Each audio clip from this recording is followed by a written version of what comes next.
welcome to Christine's Corner. Today you're going to meet a therapist named Andy and psychic named Richard Jackson, who's I've had him on many times before, and he's well known. Today is Richard Jackson on the right hand side. He's a psychic, and you can give us more of a introduction of what you do and how we've met before. Yes. When you've been on the show. And on the left is Andy. I don't know your last name, so if you can Andy Schoenfeld. Okay. Just if you, when you talk, you can say you do. I'd like to know how you two know each other and how you met and how the combination is. You're probably better off than starting that. Richard was homeless and needed a place to stay. No. How did I meet Richard? Well, you could say I suffered from some unique symptoms that were quite foreboding. And I have a friend of mine who does some psychic work, and it wasn't like doors were slamming or things were flying around, but it got really, really dark in my life.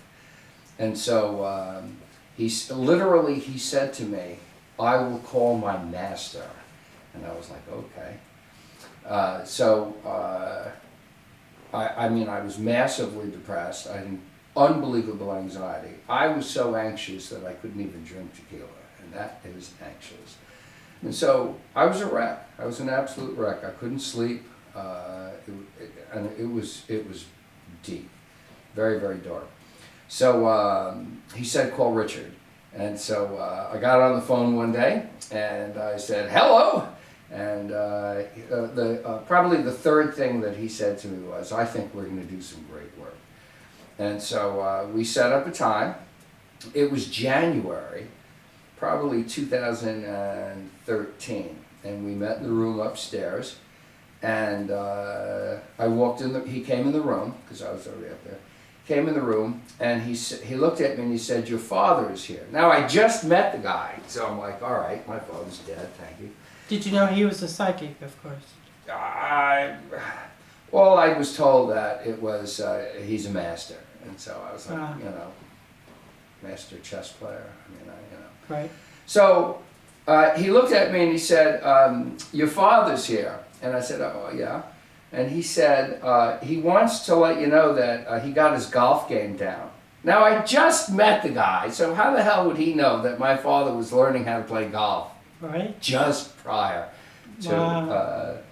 And then he looked at me and he said, "You should get some orthotics in your shoes. Your knees could go bad." And I think it was 3 years later I had a double knee replacement surgery. So Wow. that was my initial introduction. So then he did a decording.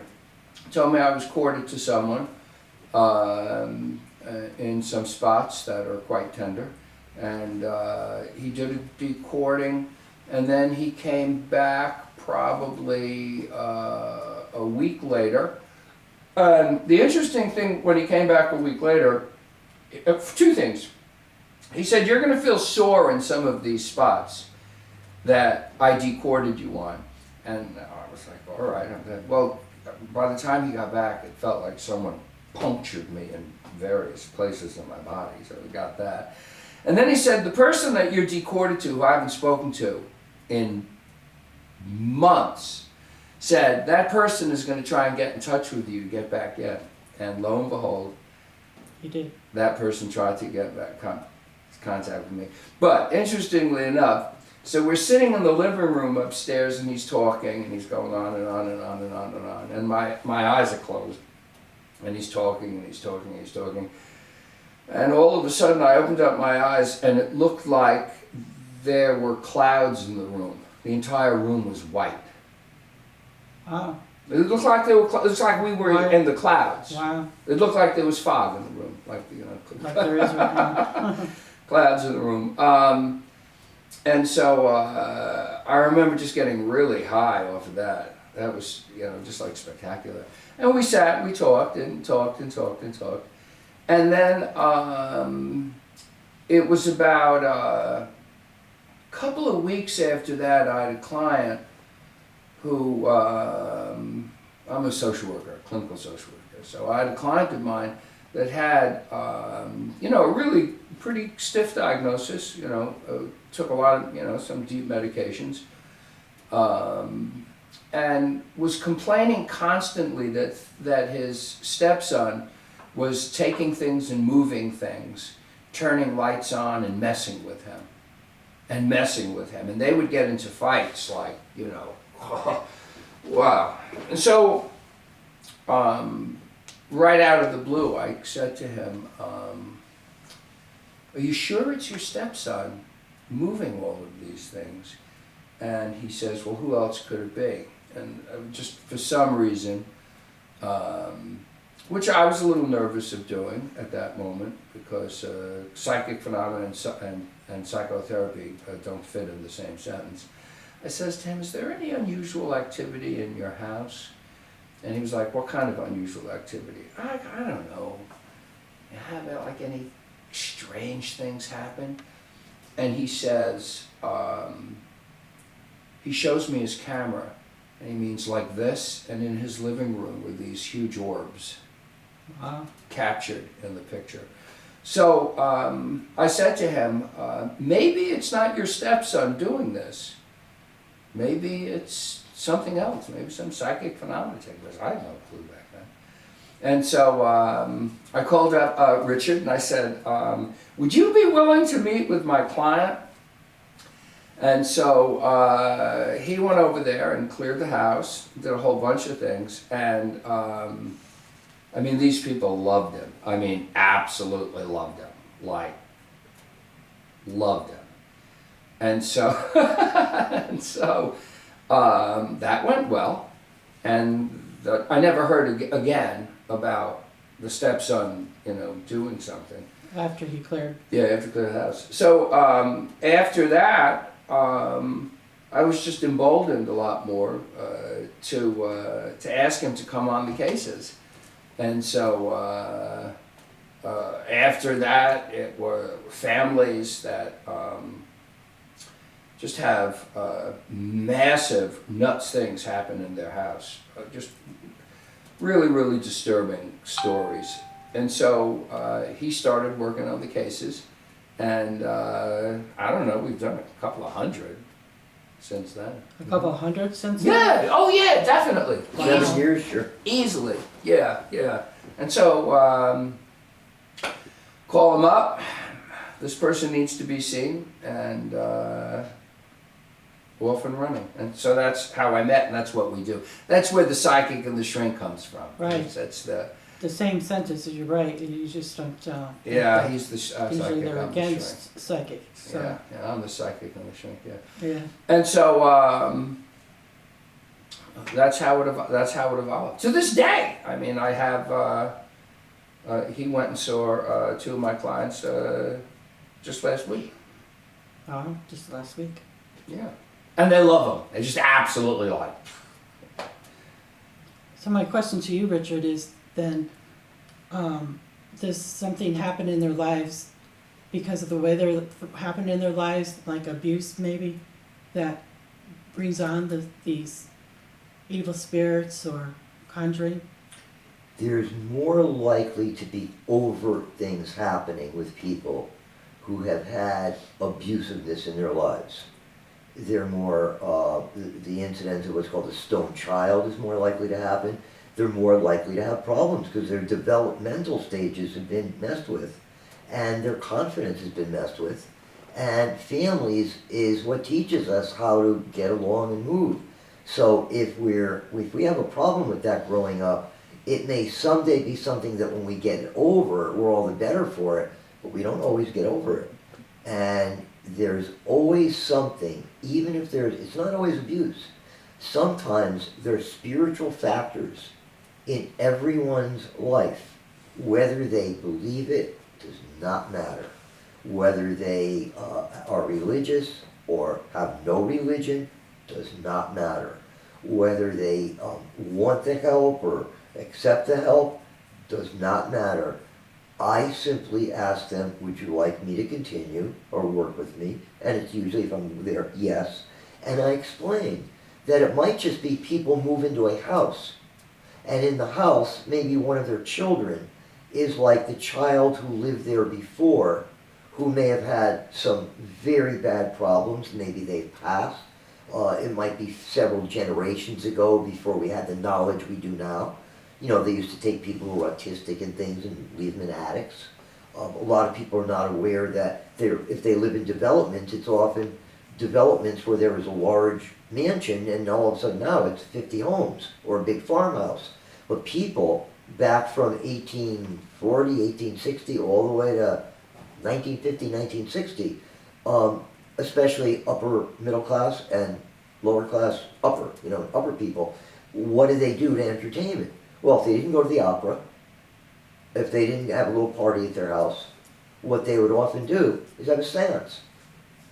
And when they have a seance, they invite things in. Whatever comes in, because it can be neutral, I wouldn't advise it, by the way, but good, bad, and different. And it just waits. There's no time. Somebody else moves into this empty house 30 years later, and all they have to do is do the wrong thing or say the wrong thing, or there be something that triggers and everything begins happening again for the agenda of that spirit or group of spirits. Okay? Yeah, so use the Ouija board, that was famous. That's a biggie.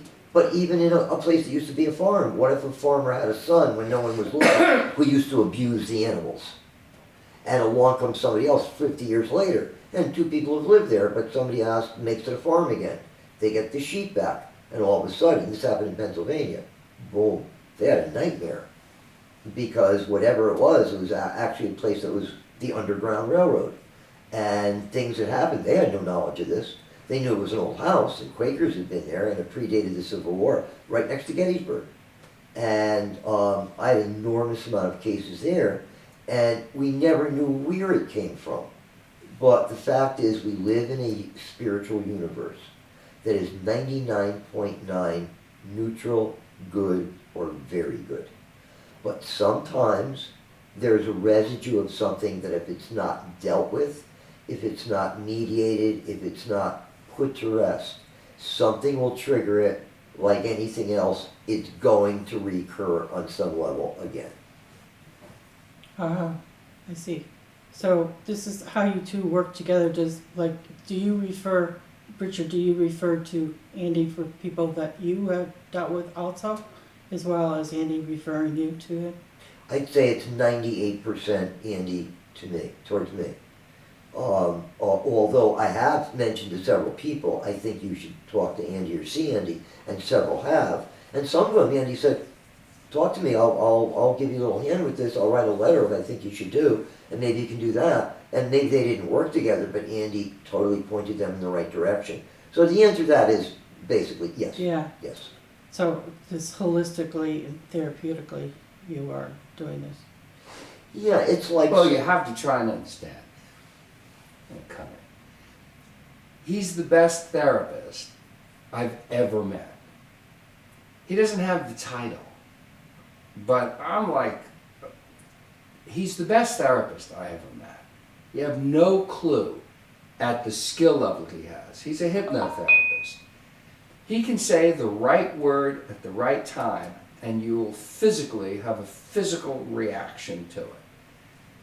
His skill level as a therapist, I've never ever encountered anyone. He's an empath, so he knows what people are feeling. He can hear it in his head. He gets whispered to all the time. Plus he has an enormous army of spiritual helpers. So they just work right through him. He is the best therapist that I've ever met. No one comes close to him, and I'm not blowing smoke. I'm seriously.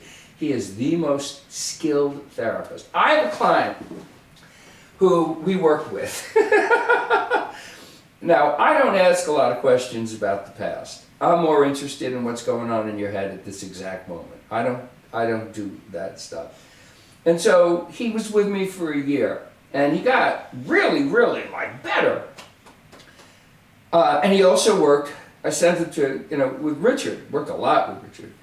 And so recently he was taking a trip, And before his trip, I says to him, how did you like the work that that we did? And he said, he goes, me brother. He goes, brother, you changed my life. It was just, this was the greatest thing that ever happened. And I said, what was the difference between, now I'm the therapist, right? Right. I says, what was the difference between what happened with me and what happened with Richard? And he looks at me and he goes, well, Richard asked me all these questions that you never did about my past.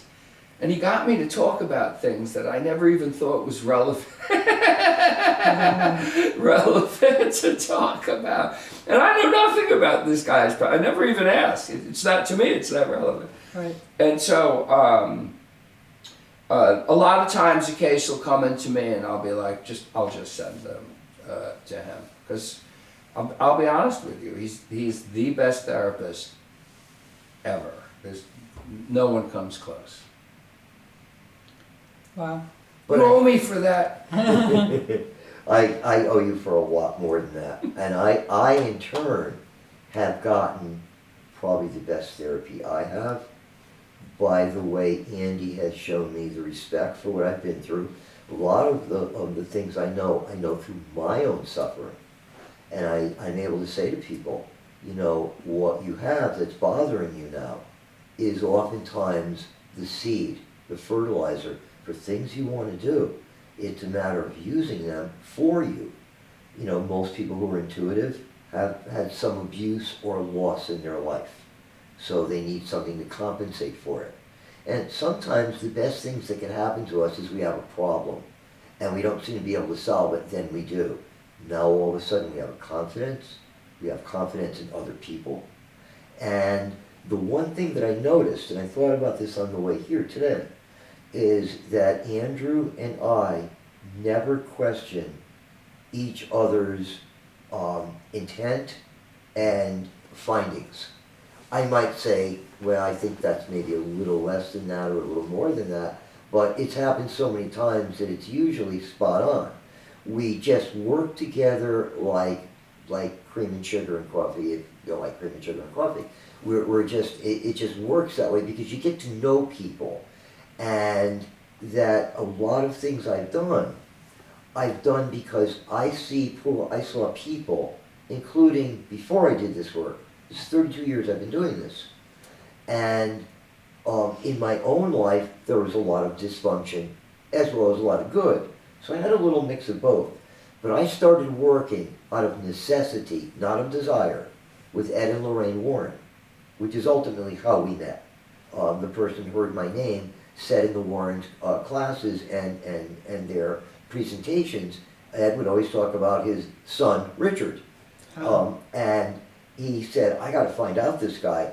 And I wound up having a meeting with that person, okay, that person's wife, totally by coincidence. And he goes, we meeting? Ask him if he's Ed Warren's friend. We met, we bonded, we got put together. And by my count, we have about 210 people we've dealt with together. And it's now that we're playing with the idea of a show on the road or on social media.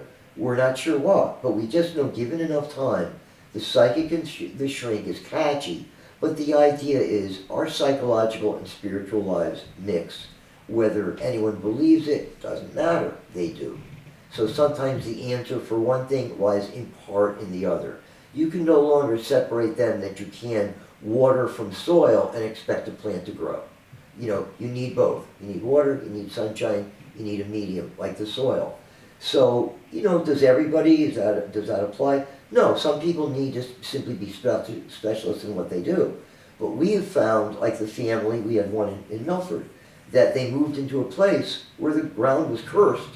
A human skeleton was brought up, and these people were battling it out. And these are highly skilled professional people, doctors, lawyers, and very educated, very nice.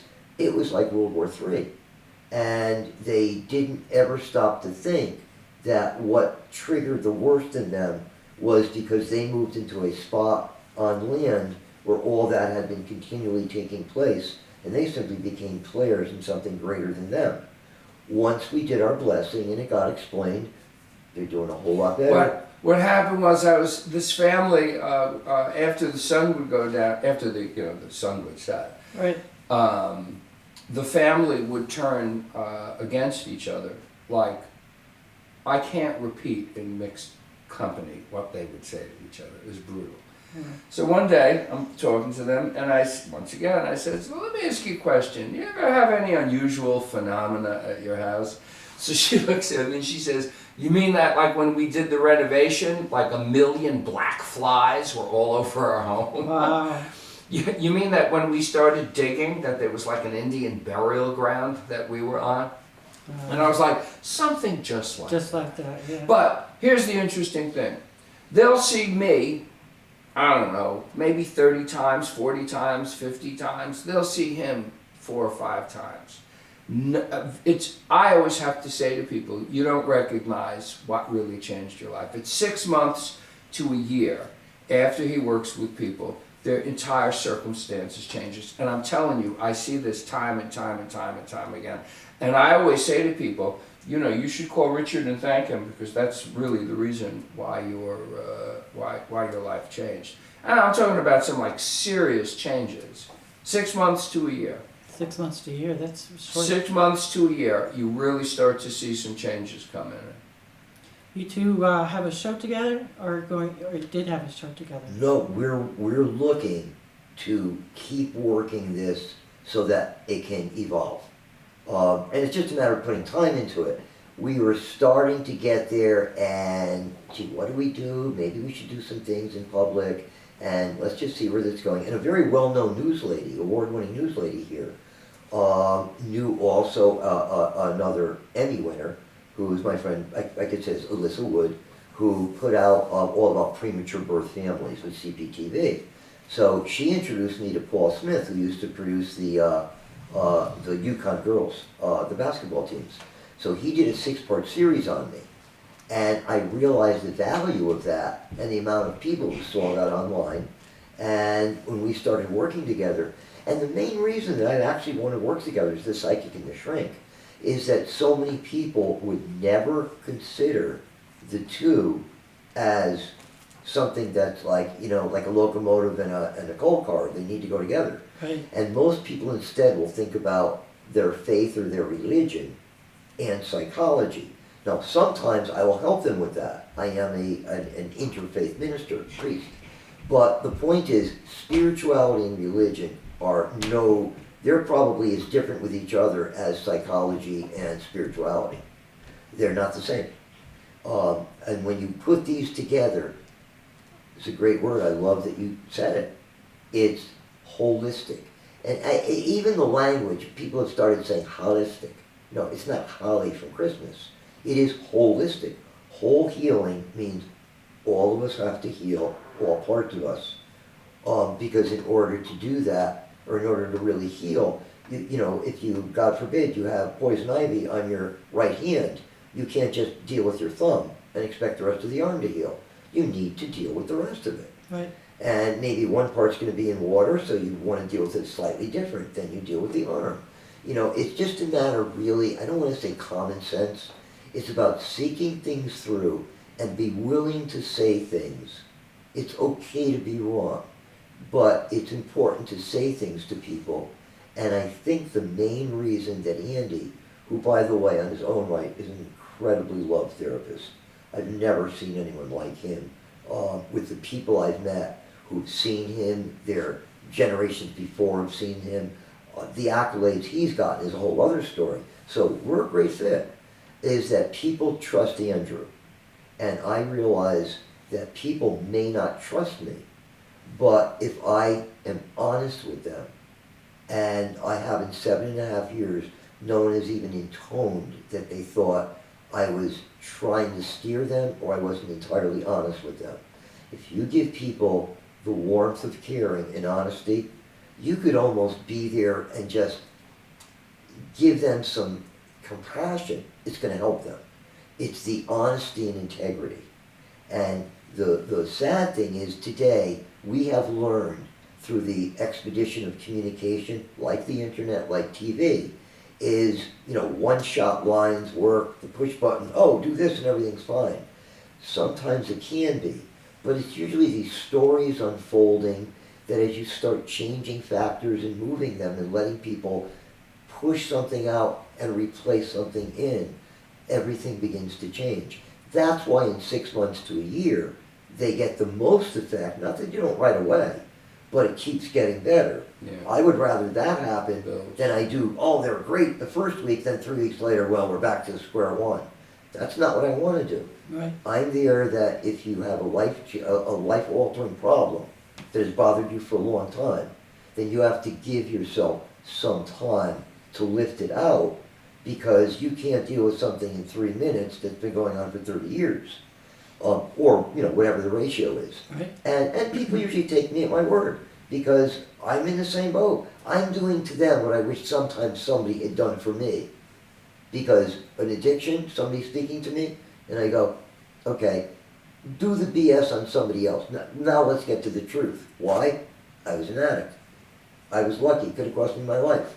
But instead, what it did for me is I've helped so many addicts get better, because, just for an example, not just the hypnotherapy, not just the healing, not just the presence and the talking and the affirmations, but the fact is sometimes when someone's an addict, it could be any kind of an addict, it doesn't always have to be drugs or alcohol, but let's just say that, okay? Okay. Sometimes somebody who is addicted has trouble stopping because there are spirits of other people that have not finished getting what they need, and they haven't passed on fully.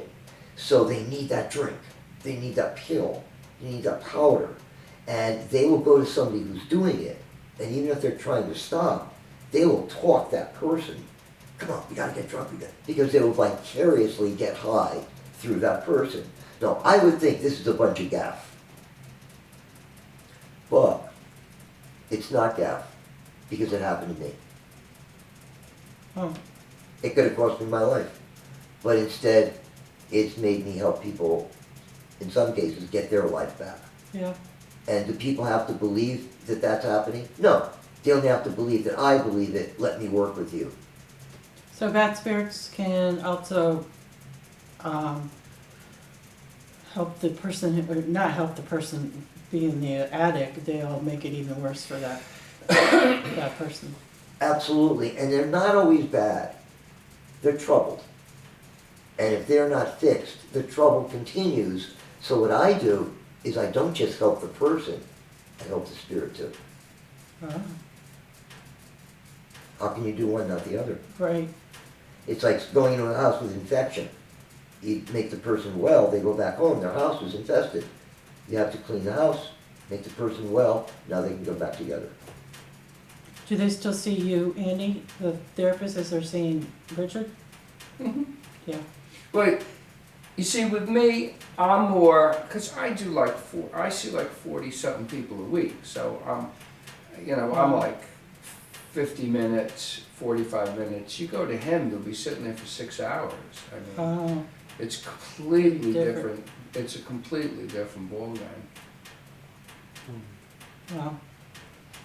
wow. Do you think, Richard, for electronics, is that doing anything to helping with the spirits communicate, or?